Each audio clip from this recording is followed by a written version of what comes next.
राधे राधे। कैसे हो? I think आप बहुत अच्छे होंगे।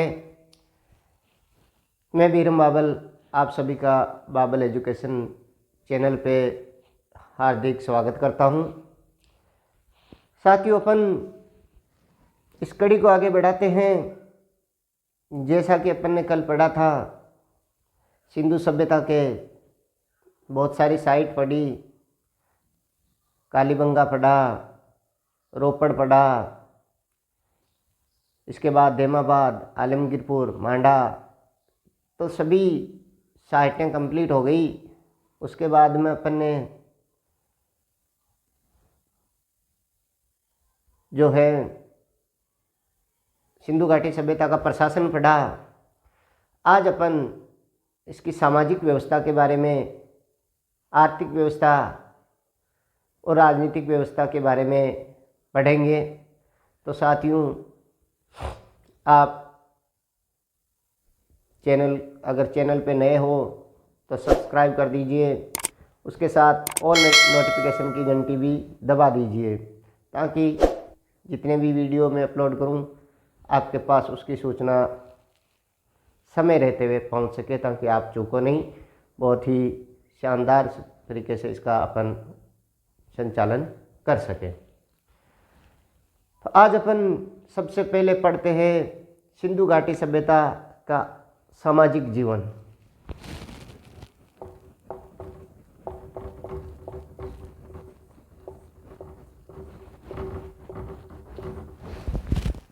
सामाजिक जीवन यानी समाज कैसा था।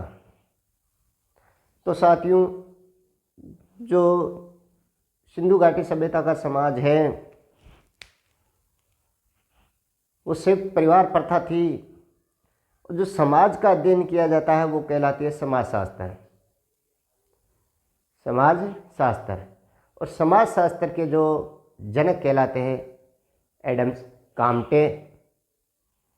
इसी जो समाज है, समाज में संयुक्त परिवार प्रथा थी। जो परिवार शब्द है इसका भी विश्लेषण कर देता हूँ। परिवार का जो अंग्रेजी वर्ड हो लेते अपन काम है फैमिली, वो शब्द है लैटिन भाषा के फेमुल्स से बना है, और फेमुल्स का अर्थ होता है नौकर।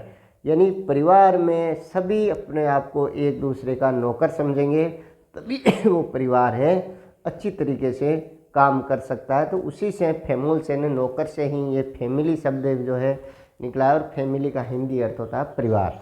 तो सिर्फ परिवार प्रथा थी। इसके अलावा वहाँ पे समाज कैसा था? समाज मात्र सत्तात्मक था। यानी मात्र सत्तात्मक के परिणाम क्या है, उसके प्रमाण क्या है। यानी किसी भी चीज़ को अपन देखते हैं तो उसमें सबसे पहले प्रमाण की ज़रूरत होती है। तो मात्र सत्तात्मक था या नहीं था, उसके प्रमाण क्या है? तो उसकी जो मात्र देवी की मूर्तियाँ मिलती है अपने को, वो मात्र देवी की मूर्तियाँ अपने को बताती है कि भाई यहाँ पे समाज जो है मात्र सत्तात्मक था।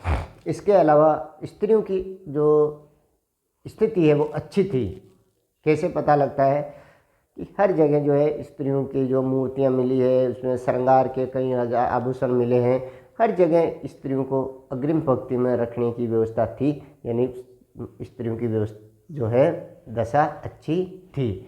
इसके अलावा अपन आगे बढ़े तो समाज में जो है मनोरंजन के क्या साधन थे। तो मनोरंजन के साधन भी जैसे पासा खेलते थे। इसके अलावा वो जो अपन देखते हैं उनके पास में स्टेडियम थे, जैसे धोलावीरा का स्टेडियम मिला है। तो स्टेडियम से अपने को ये पता लगता है कि वहाँ पे कुछ न कुछ खेल के आयोजन होते होंगे या और कोई सामाजिक आयोजन होते होंगे। यानी वो मनोरंजन के साधन भी थे। इसके अलावा जो है बहुत सारे जो मिले हैं साख से अपने को, तो इससे पता लगता है कि वो मनोरंजन के भी अच्छे ज्ञाता थे, मनोरंजन के शौकीन थे। खान पान जो है शाकाहारी और मांसाहारी दोनों थे। इसके अलावा जो है वहाँ जो शव को दफनाने की तीनों विधियाँ थी। कालीबंगा से ऐसे प्रमाण मिले हैं कि शव को जो है अग्निदाह भी होता था, और कलश समाधान वाला जो है वो भी होता था कि जो उसकी अस्थियाँ हैं उनको कलश में रख दी जाती थी, और इसके अलावा जो है अपने को दफनाने के भी थे, यानी तीनों समाधान की तीनों विधियों के वो जानकार थे। तो ये तो हो गया सामाजिक जीवन उनका बहुत ही अच्छा था। अब उनका जो धार्मिक जीवन है वो कैसा था? सिंधु सभ्यता का धार्मिक जीवन। तो धार्मिक जीवन जो है उनका आज का जो जीवन है उससे कोरिलेट होता है, अच्छा जुड़ता है। कैसे? कि जो आज जैसे अपने शिव जी की पूजा करते तो उस समय भी शिव जी की पूजा होती थी। जैसे अपने वो आदि शिव वाली आपको मूर्ति बताई थी मैंने, इसको यहाँ भी आप देख सकते हो कि आदि शिव की पूजा होती थी। इसके अलावा जो है वहाँ पे जल पूजा के क्या साक्ष्य मिलते? तो जल पूजा के साक्ष्य, जैसे मोहनजोदड़ो का स्नानागार है वो जल पूजा के साक्ष्य है, ये भी आप तस्वीर में देख सकते हो। वृक्ष पूजा जो है वो भी पीपल के वृक्ष की पूजा होती थी। एक जगह जो है एक मोहर पर पीपल के पत्ते और उसके पास में जो है 7 औरतें दिखाई गई है, इसका मतलब पीपल की पूजा होती थी। पशुओं में जो है वृषभ की पूजा होती थी। कैसे पता लगता है? कि बहुत सारी ऐसी मोहरें मिली है जिस पे वृषभ की आकृति है, तो वृषभ की भी पूजा होती थी। प्रजनन शक्ति की भी पूजा होती थी। कैसे पता लगता है? क्या प्रमाण है? प्रमाण जरूरी है, तो प्रजनन शक्ति की भी पूजा होती थी। योनि और लिंग पूजा भी होती थी। इसके अलावा जो है देवी, मातृ देवी की भी पूजा होती थी। एक जो पंखों वाली मूर्ति जो है मोहनजोदड़ो से मिली है, तो मातृ देवी की भी पूजा होती थी, स्त्री देवी की पूजा होती थी। इसके अलावा जो हड़प्पा से स्त्री है जिसकी टांगें ऊपर है, सिर नीचे है और गर्भ से एक पेड़ निकलता हुआ दिखाया गया, इसका मतलब वो पृथ्वी देवी को मान के उसकी पूजा करते थे, उर्वरा की देवी की पूजा करते थे। इसके अलावा जो है प्रतीकों में क्या क्या पूछते थे? तो प्रतीकों में जो है उस समय स्वास्तिक और ताबीज जो है, गले में ताबीज और जो स्वास्तिक है उसकी भी पूजा होती थी। अब कि सर ये बताओ कि मंदिर जो है, आपके दिमाग में ये आ रहा होगा कि इतने थे, इतनी ऐसी पूजाएं होती थी, धार्मिक चर्चाएं होती थी, तो क्या मंदिर की भी कहीं है क्या? तो एक मोहनजोदड़ो में एक खंडर मिला है, वहाँ से ऐसा लगता है कि वो मंदिर हो सकता है। इसके अलावा एक बनावली जो हरियाणा में है, वहाँ पे भी एक अर्धवर्ताकार आकृति मंदिर जैसी मिली है। तो ये जो थे ये धार्मिक जीवन से संबंधित थे। इसके अलावा अपन आर्थिक जीवन में चलते हैं। तो आर्थिक जीवन जो है वो कैसा था? तो आर्थिक जीवन में अपन क्या देखते हैं भाई? जो सभ्यता का कि ये नगरीय सभ्यता थी, ये ग्रामीण सभ्यता थी। तो इसमें क्या होता है, जैसे नगर और ग्राम है वो आर्थिक जीवन के आधार पे ही इनको डिवाइड किया जाता है। जैसे ये अपन देखते हैं कि भाई जो नगर है इसमें क्या क्या होता है और ग्रामीण में क्या क्या होता है। तो नगर होगा या उद्योग होगा या व्यापार होगा, उद्योग होगा और व्यापार होगा, या क्या होगा, या पशुपालन होगा और कृषि होगी। तो इस आधार पे अपन देख सकते हैं कि जो ये है आर्थिक जीवन नगरीय व्यवस्था थी यहाँ। क्यों? क्योंकि यहाँ उद्योग जैसे चनूदड़ों से मिला है, व्यापार के बहुत सारे जो है प्रमाण मिले हैं। व्यापार कहाँ से होता था, उद्योग क्या क्या है, इसके बारे में अपन अभी चर्चा करेंगे। पशुपालन भी था, वृषभ वगैरह को पालते थे। इसके अलावा जो कृषि है, कृषि के साक्ष्य आपको मैंने वहाँ कालीबंगा में बताया था कि जो कालीबंगा है वहाँ से दोहरी खेती के साक्ष्य मिले हैं, ग्रिड पद्धति से खेती होती थी। तो उद्योग और व्यापार जो है ये क्या क्या थे, इसके बारे में अपन आगे चर्चा करते हैं।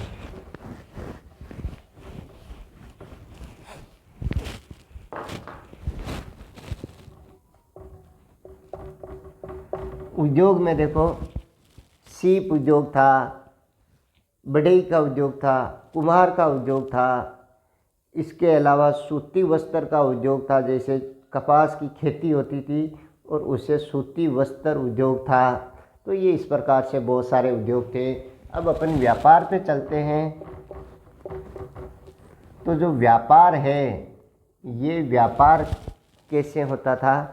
व्यापार आंतरिक भी था और बाहरी था, यानी राज्य में भी था और अंतर्राष्ट्रीय लेवल पे भी व्यापार होता था। ये कहाँ कहाँ से होता था? ये जो है बाहर से जो है मेसोपोटामिया से होता था। मेसोपोटामिया जो दजला फ्रात नदियों के बीच की जगह है, मेसोपोटामिया, वहाँ से व्यापार होता था।